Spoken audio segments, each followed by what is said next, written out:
The X-Zone radio and TV show is largely an opinion talk show. All opinions, comments, or statements of fact expressed by Rob McConnell's guests are strictly their own and are not to be construed as those of the X-Zone radio and TV show or in any manner endorsed by Rob McConnell, Relmar McConnell Media Company, Talkstar Radio Network, its affiliated stations, or employees.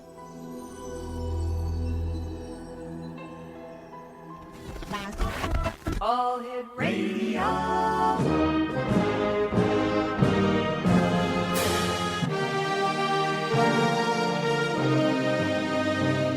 Welcome to the X Zone, a place where fact is fiction and fiction is reality. Now, here's your host, Rob McConnell.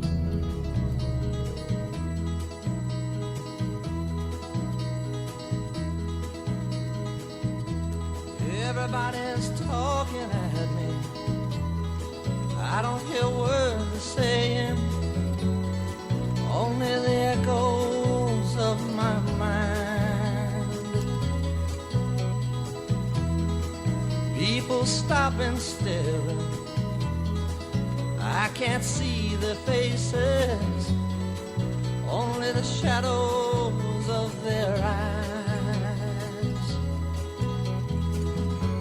I'm going where the sun keeps shining.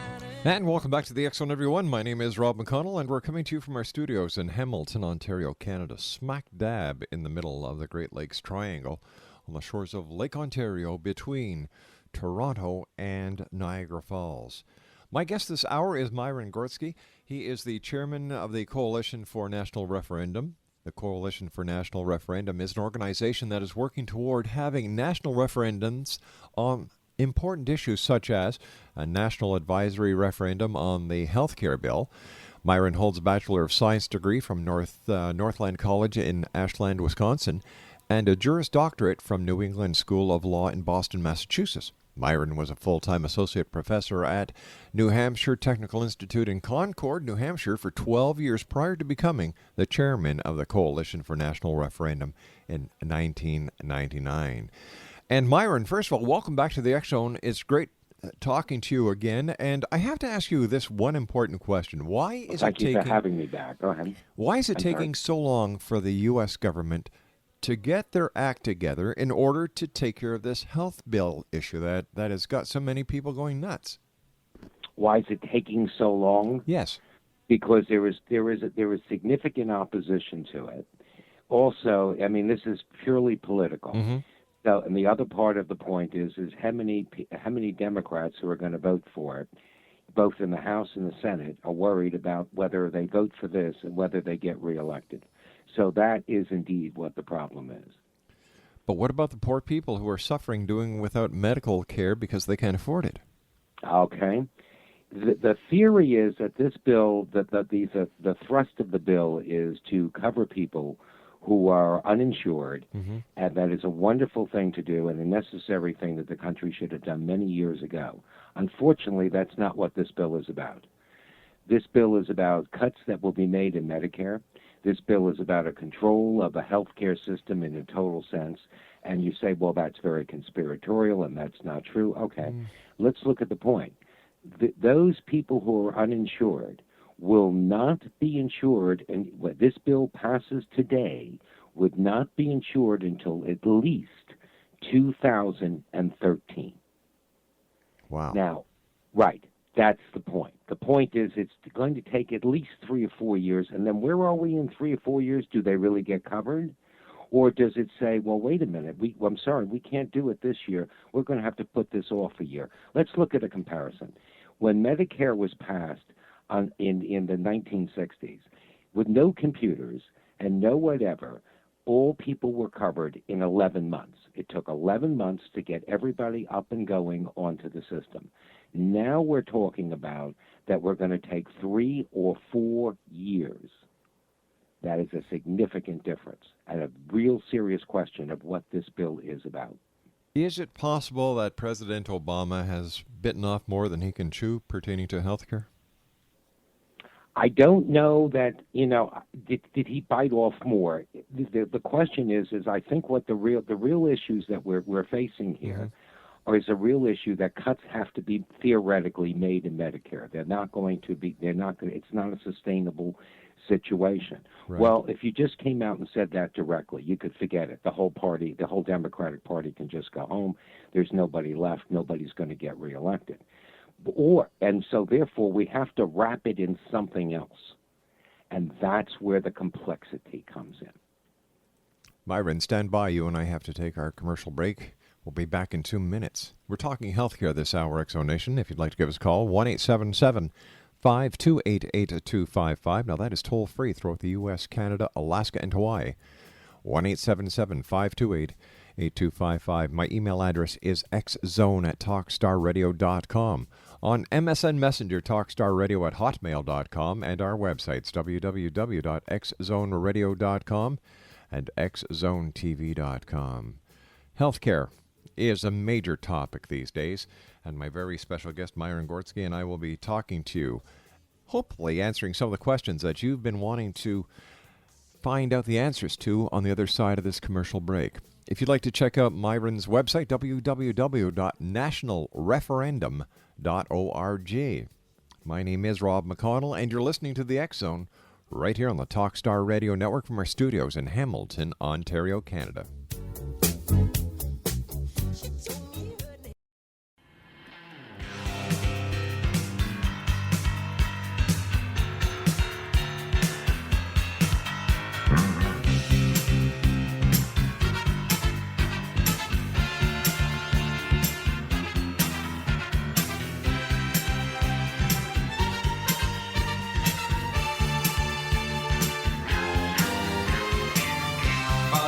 His Sunday best. Mother's tired, she needs a rest. The kids are playing up downstairs. Sister's sighing in her sleep. Brother's got a date to keep. He can't hang around.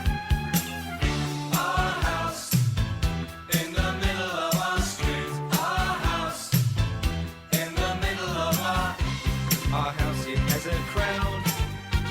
There's always something happening. Welcome back to the X-Zone. My name is Rob McConnell, and you're listening to us on the Talkstar Radio Network from our studio in Hamilton, Ontario, Canada. We're talking about healthcare this hour. My very special guest is Myron Goretzky. And Myron, what is the main thrust behind the way people are feeling in the United States today, and why did your organization decide to get this referendum up and running? The main thrust is, okay, there's a lot of controversy involved in this issue. Both sides have an enormous amount of energy, and both sides have an enormous amount of passion in it. Our idea is that there should be a National Advisory Referendum on this issue. Why? Because there is not a person in this country who will not be covered by this particular piece of legislation. No one. Everyone is going to be covered. Therefore, and it has enormous effects. This issue was not covered in any detail. Oh, yes, there were general statements made. We're going to have national health care. We're going to do this. We're going to bring people in, whatever, et cetera, during the campaign. Now you've got a bill. Now you've got a bill that is very complex, no questions about it. You got a bill that has many, many parts to it. And we're going to say that we're just going to make a decision here and the people that you're not going to have any direct say in what occurs in your life.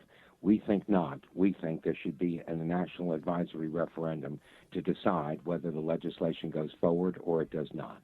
How would a referendum such as the one that you're proposing actually work? The idea would be, and there are two possibilities here. One is, and it's still possible because it's still probably months off before a final vote will be taken on this issue, is to have a vote before Congress actually votes on the bill. Let them propose what the bill is. Let us, then, the people, have a right to have a direct say on it. Option number two, the bill actually passes. There is no National Advisory Referendum before. Okay, fine. Let's have a National Advisory Referendum on Election Day 2010, where we'll have a national election anyhow. You're saying, well, that would stall or delay or do whatever. No, it's not going to. The cuts are going to happen right away. The tax increases are going to happen right away. Okay.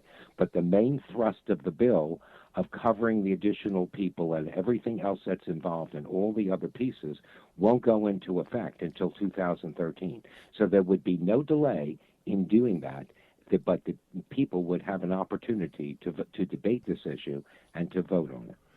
Who has the most to lose when this new health care bill comes into effect? The people. You want to know which people? Is that what you were saying? Let me tell you why. Let me go. Go ahead. Let me go back. Let me go back to a point here, which is really not, has not been talked about at all, because it came in a separate piece of legislation, and that is that in the stimulus bill, which nobody realizes, very few people realize that it's in there, is a provision that all doctors will put all medical records on a computer, which then the central federal government will have. Okay, now not just the problem of people hacking into that, what a gold mine, but also at the same time it will give the federal government a point of regulation. They don't say it that way. What they say is they will advise. And they're spending a fortune to do this. They're bribing doctors to do this, in that the money is quite significant. And the idea is that every American will have their records on this computer, and which then the federal government will have the point of. Okay. So what's wrong with that? On the top, just saying that, it seems like, okay, the government's got total records. Okay, what's the problem? Okay, here's the problem. Besides, let's take out, and let's say it's totally secure and nothing happens. Okay, let's take that part out. If the federal government then decides that we think that this is the best procedure for somebody in a particular situation, is it the federal government somewhere in some computer making a decision or advising a doctor? Or would you want to have your own doctor say, this is the decision I think would be best for you? Well, let's look at it from another side. If the government has access to this information, and the doctor saying that Joe Blow needs this type of operation, and the government has access to a panel of doctors, and they're a little leery on this doctor's practices already, and a few flags have been raised, and they say to their board of advisors, now, Dr. Smith over here is suggesting that this procedure be followed, but we've seen in the past where the procedures that he's recommended really don't solve the problem. What do you suggest? Now, if this... the suggestion would be then that you could advise the patient. Yes. If you want to do it that way, you can advise the patient to go get a second opinion. Mm-hmm. Okay. But you also look at the point of that you're going to have a limited amount of money, and that's the key here now. You're going to have a limited amount of money, a cut in Medicare, which is substantial. You're going to have older patients. Are you going to go through with a procedure that is very expensive, or are you going to say, look, you're not going to be here forever, and therefore we're not going to go through with it, and that's what the advice is, and there's no choice, and there's nothing I can do. As your doctor, this is what I've been told I need to do. So this sounds like selective genocide. Yes, exactly. That is scary. Exactly what it sounds like. And there's a statement, I don't have it in front of me. There's a statement but people can go look it up. You Google it on Robert Reich. It's R-E-I-C-H. Is the former Secretary of Labor under Bill Clinton for 8 years, and his statement that he gave at a speech. That the only thing he says is they took it out of context, but they have the copy of the entire speech, in which he says basically that we're not going to be able to afford to do this for people, and he ends with the line in one paragraph for saying is just basically we're going to have to let you die. It hasn't gotten much play, but if people want to go on to Google his name, and then Google the thing of we will let you die, it will come right up, and you will be able to see that speech. He basically is telling you what indeed they're planning to do. Now, Myron, isn't it also possible that the government also wants to keep track of the various doctors and the healthcare providers and industry insiders, because there is a lot of money being made under the table in healthcare? It's not what you know in healthcare that gets you to see the doctor. It's not how you feel that gets you to see the doctor. It's how much money you're willing to spend that gets you to see the doctor. There are a lot of good things we could say that indeed what they're doing. Mm-hmm. But when you get to the point of the issue, the main issue comes down to who's going to make the decision on your health. You may have a doctor that doesn't make the best decisions. No one's arguing that. Right. But the point is that who is going to make the decisions? Is it you and your doctor that make the decisions and you decide, you know what, I don't think I'm getting the best care. Yeah. Maybe I need to go see another doctor. Or do we have some other intervening force making suggestions on what should occur for your medical condition? I think that's pretty frightening. It certainly I think is. it's pretty frightening, yeah, to say that somebody in Washington somewhere is going to push a lever and say, this is the suggested procedure. It's like, what? How much money are the health insurance companies, the private health insurance companies, going to lose because of this proposed new bill? Depends.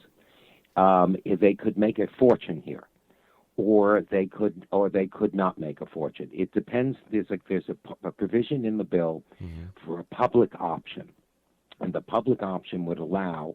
There are two possibilities. One, it would allow the federal government to come in and to be one of the providers that you could go to be insured. Or there's another possible provision in the Senate bill that would allow for it wouldn't be the federal government that would decide, but the states could opt that they could have a provider. Okay, so each individual state could make a decision if it wanted to have its own provider. If that happens, then the insurers have a problem. If the public option is not there, then the insurers have no problem because you must be insured under the insurance provisions. How is this going to affect the people who are presently on welfare or some other sort of government assistance getting medical attention? If you're a Medicaid, okay, there's a provision there, Medicaid, that has certain amount of you have to make less than whatever. That number is now going to be raised, so it will allow more people to come in on Medicaid. And those are people who cannot afford insurance or are below a certain level. I think it's going to be 150% now of the poverty line. Somebody would be able to get on Medicaid, and therefore be covered in that manner. But watch the point here, and here's the point: people on Medicaid will tell you, you go ahead and find a doctor who will treat you. Because doctors will say, wait a second, how much am I being paid? This is impossible. This is also starting to occur in Medicare. You put further cuts in that, and how many doctors will see the Medicare patients? That becomes the question. With the implementation of the new health bill, are doctors going to be making more or less money? It's an excellent question. The AMA yesterday came out and endorsed this bill. But that doesn't mean that the doctors are for it. That means that the AMA came out and endorsed the bill. That's exactly what it says. You could make the argument that doctors will have more patients and therefore they will make more, but nobody has defined yet exactly what the amount will be. Those are things that are going to be decided possibly after the bill is already passed. Myron, stand by, my friend. You and I have to take our commercial break with the news at the bottom of the hour.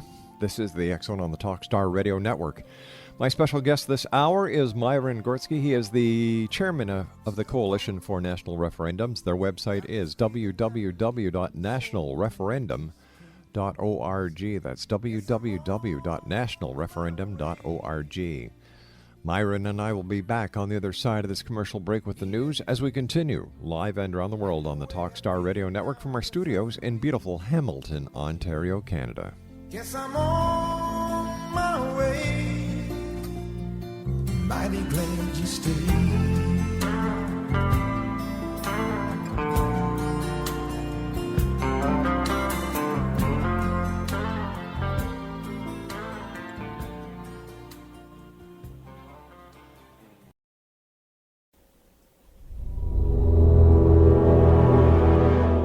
The X-Zone radio and TV show is largely an opinion talk show. All opinions, comments, or statements of fact expressed by Rob McConnell's guests are strictly their own and are not to be construed as those of the X-Zone radio and TV show or in any manner endorsed by Rob McConnell, Relmar McConnell Media Company, Talkstar Radio Network, its affiliated stations, or employees.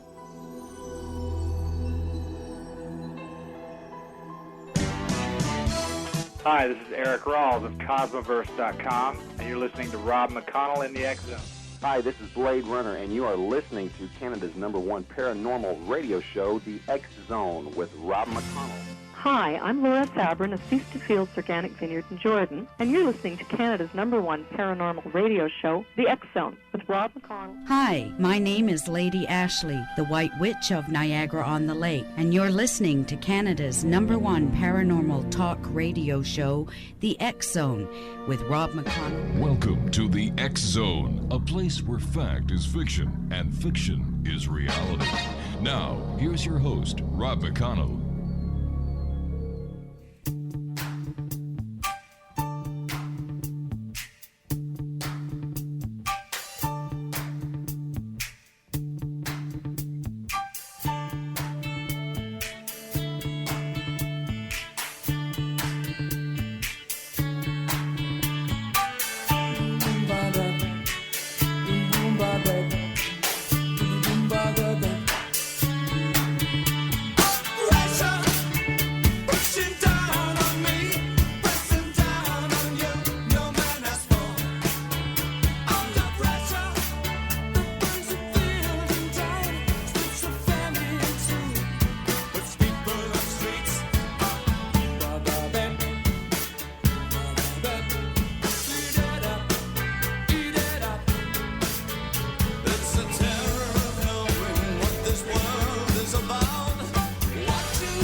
One 877-528-8255 is toll-free throughout the U.S., Canada, Alaska, and Hawaii. If you'd like to call us here at our broadcast center in Hamilton, Ontario, Canada, our toll-free number is 1-800-610-7035. That's 1-800-610-7035.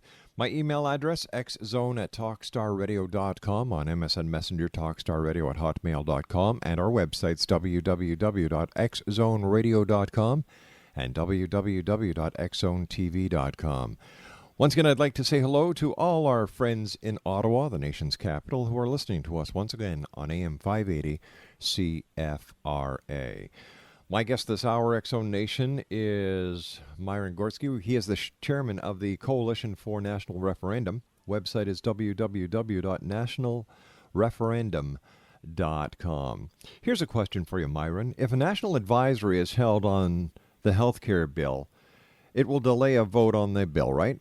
Is this not a problem? Just by the way, it's .org. I'm sorry, did I say .com? Yeah. I apologize. .org. No problem. No problem. I can see people going to look this up and say, where are they? Yeah, McConnell blew it again, yeah. Yeah.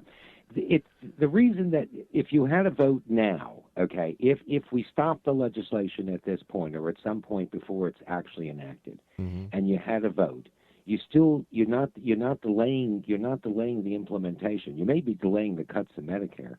You may be delaying the tax increases, but you're not delaying the actual fact of the bill's main implementation, which is not going to occur until 2013 and may not occur until way after that. If you had a vote after the bill passes, if that's where it comes down to and it doesn't happen before, there is no delay. The bill is in effect, and basically there is no delay. And basically what you're going to have is you're going to have an advisory referendum to say whether people want this or do not. All right. Whether the people want it or not, obviously, from what I gather from watching the media, and I'm up here in Canada, it seems that the majority of the Americans do want this health bill, or is that just the way the media is pitching it? That's the way the media is showing it. It's a very interesting thing. Because when you go into the polling and you look at other things, you're looking at the fact of, Is there a majority? Maybe, maybe not. Is there, it depends which poll and how you look at it and whatever, et cetera, to say they're for it or they're against it. And that gives the whole point of saying there are two reasons behind that. First, we have no national vote on it, so we don't know. Second of all, you have a situation where the media can make it look like it's one way or another, but then you have no idea which way it really is. So this is going to be something to watch. What are some of the red flags listeners should listen for when debates are happening on the health care plan? There is, and here's the other point, there is no organized debate. It's a lot of ranting and saying whatever, etc., and some shouting occurring at the same time without any organized debate. Why don't we do that? Why don't, before this bill passes, why don't we have both sides, those who are for it, whether they're politicians or not, it doesn't make any difference, and those that are against it, have an organized series of debates just like you would have for presidential elections, but for a longer period of time with more detailed questions and possibly more people involved. That makes perfect sense to me. Yes, it does. I'm sorry. We've seen the presidential candidates having these debates. We've seen the vice presidential candidates having the debates. So why not give the people the opportunity to hear both sides of the coin? To hear both sides of the coin, to also, and it doesn't have to be the same people in the series of debates. There could be different people on different areas of the bill. And this is, tonight we're going to cover the part about why it's going to take us 4 years to implement the bill. We're also going to cover a couple of other points. And these are the two people who have been designated, one by one side, one by the other, and we have this debate. And also the fact is that we're going to have some kind of a semblance that we can get some really real questions in here, not just the softball, nothing questions. It's a very good question because I think the answer to that question is if you had an organized debate, then all the details or a lot of the main details of the bill would come out, and that would bring up tremendous questions of should this piece of legislation be enacted. Mind you, having said that, is it possible that this is why they do not want to have the open discussions on this topic, because they don't want the truth to come out? Yes. I mean, there are details. When you're talking about a bill that will eventually, that is at the present time, if you look at the Senate bill, it was 1,000 pages, et cetera. I believe now it's close to 1,500 pages, but let's just say 1,000 pages. When you're looking at a bill that has 1,000 pages in it of technical language, and they're only showing you the bill 72 hours before they actually vote on it. In other words, as of Wednesday, the bill was now actually open and it's on the internet that people can read in regards to the bill that the House of Representatives will vote on Saturday. Well, in 72 hours, God bless you, if you can go through a bill that's 1,000 pages long with technical language and figure out what's being said. If you had a bill that you were voting on, that the people were voting on, it would be available months before the fact. You could go through the absolute detail of it and have an absolute thorough debate on what you're doing before you actually pass it. Is there any way the American public could actually force a debate to happen? They can't force it in the sense, you can't go to Congress and say, okay, we want an absolute debate. They can request it, but we can't force it. And why? And I'll give you another point. The point is, why isn't the media, itself, whether it's ABC, NBC, CBS, CNN, it doesn't matter who. Why doesn't one of the TV channels, why doesn't a major radio station, it doesn't make a difference, say that, what we're going to do is we're going to organize a debate. And in election time, their elections are not for the national level, but for the state level, where in a lot of cases they're organized by the radio television stations themselves. That's what they do. They organize it, invite the candidates to come, and who always attend, and they say, okay, we're going to have this debate, whatever, and we're going to have another debate, and et cetera, and these will be the people who will question it. Well, why wouldn't, in an issue like this, imagine the audience that you could get for this debate? Big time. That's right. It would knock the numbers right off the chart. Right off the charts. And you could do it in the sense, debates normally they don't have any commercials in them. That's right. Because it's supposed to be pure and clean and all that. Well, some channel could say, some TV channel could say, look, we're going to run a 2-hour or a 2-hour debate. We're going to make it thorough. We are. Yes, and we're going to pause every half hour for 3 minutes, every half hour for 3 or 4 minutes. You're going to want to get up and get something anyhow, and then we'll come back. And can you imagine what you could sell the advertising slots on that for? Well, I'm not even looking at advertising. If you've got a network like C-SPAN, who carries a lot of the debates, why don't they just run with it? And that would give not only the citizens of the United States and those who are going to be affected the first-hand news, first-hand ability to call in. I'm sorry. Whatever. There's so many things that could be done. It just boggles my imagination why it's not being done. Right, and the simple point is that if you went to C-SPAN, etc., now there are a lot of people that watch C-SPAN, well underrated, but can you imagine what an additional audience they could bring to that channel? It's an excellent idea, by the way. The additional audience they could bring to that channel at the same time introducing all the people, etc. I'm looking on their side too. I mean, this is you have to look at both sides here. But the point is, all the people that would now, for the first time, be watching C-SPAN and saying, you know what, someday I want to come back and watch this channel again. Yes, it would be. It's a superb idea. 1-877-528-8255, toll free throughout the U.S., Canada, Alaska, and Hawaii. Welcome back to the X Zone, everyone. My name is Rob McConnell, and we're talking about a National Advisory Referendum on the health care bill that is being suggested by our good friend Myron Goretzky, who is the chairman of the Coalition for National Referendum. His website is www.nationalreferendum.org. The health care bill, Myron, is very complex. It's a complex piece of legislation. Tell me, in your expert opinion, are the American people capable of voting on such a complicated piece of legislation? Right, and that's a secondary question always. And the point is, let's look at there are national referendums that are binding. This is advisory. This is not. If the people vote for it and say no, it doesn't mean it's no. Or if they say yes, it doesn't mean it's yes. It's an advisory referendum. But on binding legislation, Canada has done this. 25 countries around the world have done this, in the sense of having national referendums on quite complicated pieces of legislation. Let me give you an example. Iraq, when the United States went into Iraq that had no democracy for, I don't believe they ever did, actually, but they set up in Iraq a vote that was 33 pages. It was their constitution, and the people voted on their constitution. Now, the question, after it was put together, and the point was this: if they voted yes, it was their constitution. If they voted no, then it would go back and they would revise it. They voted yes, that's the constitution they live on right now.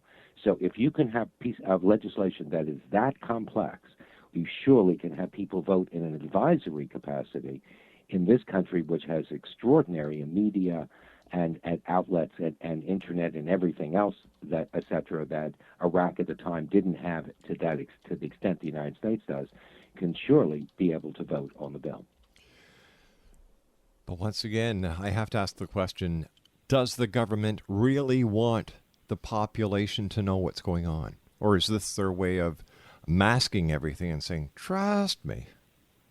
It's trust me, and it's not the first time. I mean, let's go back and see how they've done it just one other time, because if I tell you that they're masking it, you'll say, oh, yeah, well, that's very conspiratorial, sounds real nice. All right, let's just go back one major piece of legislation before, and that was the stimulus bill. The stimulus bill, the one that's $775 or $85 billion worth, was not available to the people who were voting on it. Forget the general public. You don't count. Were not available to the people that were voting on it, members of Congress and members of the Senate, until the night before the vote was to take place. The bill was almost 750 or to 1,000 pages. You ask congressmen, and they admit they never read the bill. They couldn't have. They could not possibly have read it and understood it by the time, but they understood the general facts, and the staff told them, and this, whatever, etc. So basically, it is lack of knowledge. Vote on the idea. So why didn't they just ask for an extension prior to voting on the stimulus before, instead of just doing it the next day? Because if everybody read what was in the stimulus bill, they might have said, if you put it up and not only Congress but the public had the opportunity to really go into it, there might have been some substantial questions of what the hell is this about, and will this do anything? And right now we're seeing that, remember, the stimulus bill was passed with the guarantee, not the guarantee, with the promise by the Obama administration that if you pass this bill, unemployment in the United States will not go above 8%. This morning, it was announced it's 10.2%. Lies, lies, and more lies. Yes, or basically, we'd like to do things without telling you what we're doing, because if you knew what we're doing, you would have some problems with what we are doing. Stand by, Myron. You and I have to take our final break for this hour. X-Zone Nation. Myron Goretzky is our special guest. Here's the website. Tell all your friends to check this website out. Got your pen and pencil ready? Okay. www.nationalreferendum.org. That's www.nationalreferendum.org. Up here in Canada, we don't have that problem. We've had provincially run health care for, ever since I can remember. Yes. The X-Zone with Myron Goretzky will return on the other side of this commercial break, live and around the world from our studios in Hamilton, Ontario, Canada. Don't go away. Whatever you do, come back if you do. We'll be back in 4 minutes' time.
Welcome back, everyone. Myron Goretzky is our special guest. We're talking this hour about a national health care referendum. And first of all, Myron, it's always great talking to you.